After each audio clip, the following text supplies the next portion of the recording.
This time, Islamic Secrets will reveal the only country whose majority population is 100% Muslim, and we will describe the story of the conversion of all Maldivians to Islam.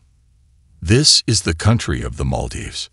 The Maldives is the only country in the world that declares its population to be 100% Muslim.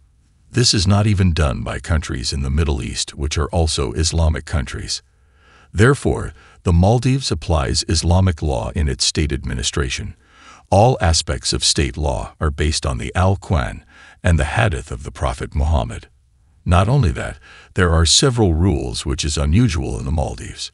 Usually in tourist destination countries, the rules are usually quite loose, but not in the Maldives. The population of the Maldives is 100% Muslim. Because of this, they highly uphold Islamic values. Because of this, the Maldives strictly prohibits the distribution of alcohol. Apart from that, there is also a prohibition on wearing bikinis in public places for local residents, as well as foreign female tourists. Swimming costumes that are allowed are shorts and t-shirts. The most unique thing in the Maldives is that when Friday prayer time arrives, almost all activities stop to come to the mosque to perform Friday prayers. Not only men, women also stay at home during prayer. Friday, they do this so as not to be disturbed by the sound of their vehicles and so on.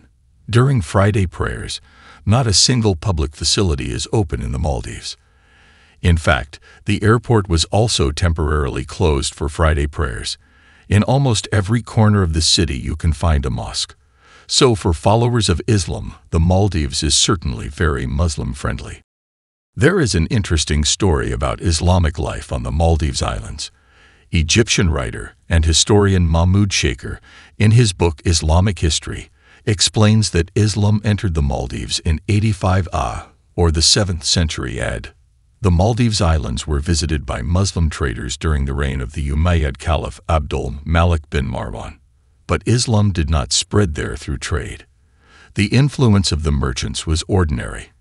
In fact, the figure who had a big influence in spreading Islam to the beautiful Maldives Islands in such a way was a Muslim traveler from Morocco named Abu Barakat al-Barbari. However, knowledge about the history of the arrival of Islam to the Maldives Islands was not conveyed by Abu Barakat al-Barbari, but by Ibn Battuta, who was also Moroccan. It is said that Ibn Battuta lived on the Maldives Islands for 1 year before completing his journey to China. One day, when Ibn Battuta was in the Maldives, he saw the people of the island as if they were holding a festival. Many people gathered towards the beach while shouting takbir sentences repeatedly. Children carried copies of the Qur'an on their heads, and women banged copper utensils like gongs. Ibn Battuta was shocked beyond words. Why do those people say takbir? Are Maldives Islanders Muslim? Then Ibn Battuta asked the residents. Then these residents asked Ibn Battuta to look towards the sea. You can see something like a big boat. The Maldives said to Ibn Battuta. That is the Ifrit jinn, which usually appears once a month. If we do as you see this, reciting the takbir, carrying the Quranic manuscript and hitting the gong, the Ifrit jinn will surely leave us and will not harm us. Ibn Battuta became more and more curious. What causes the Maldivian people to say takbir and do other things to drive away the Ifrit jinn that comes from the sea? To get rid of his curiosity, Ibn Battuta met people he could trust to ask for an explanation about what he saw when he was on the Maldives island. Ibn Battuta went to see some jurists and judges to ask them. They answered that they do voting every month. Whoever's name appears after the vote must hand over his virgin daughter to the Jinni Ifrit.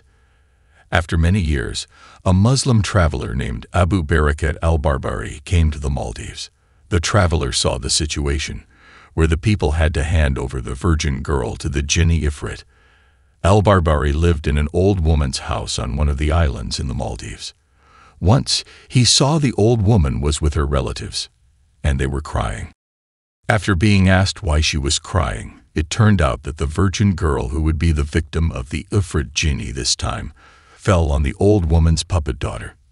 That's where Abu Barakat al-Barbari decided to save the girl. He took the place of the virgin girl and entered the house of idols. While inside, al-Barbari read the Qur'an. When the Jinni Ifrit appeared in front of him and heard the holy verses of the Qur'an, the Jinni Ifrit immediately returned to the sea. The next morning, the old woman and her relatives saw that Abu Barakat al-Barbari was still alive without anyone touching him. After that incident, a king named Shunaraza asked al-Barbari to come before him, after hearing what the Muslim traveler had done. In the meeting, al-Barbari invited the king to convert to Islam. Then the king asked him to stay on the island for the next month. If al-Barbari does the same thing with the Ifrit jinn, then the king will convert to Islam. Until finally, the king and his family convert to Islam. Then it was the turn of the people on the island to convert to Islam, and they lived according to the school of Imam Malik. A mosque called Abu Barakat was built on the island.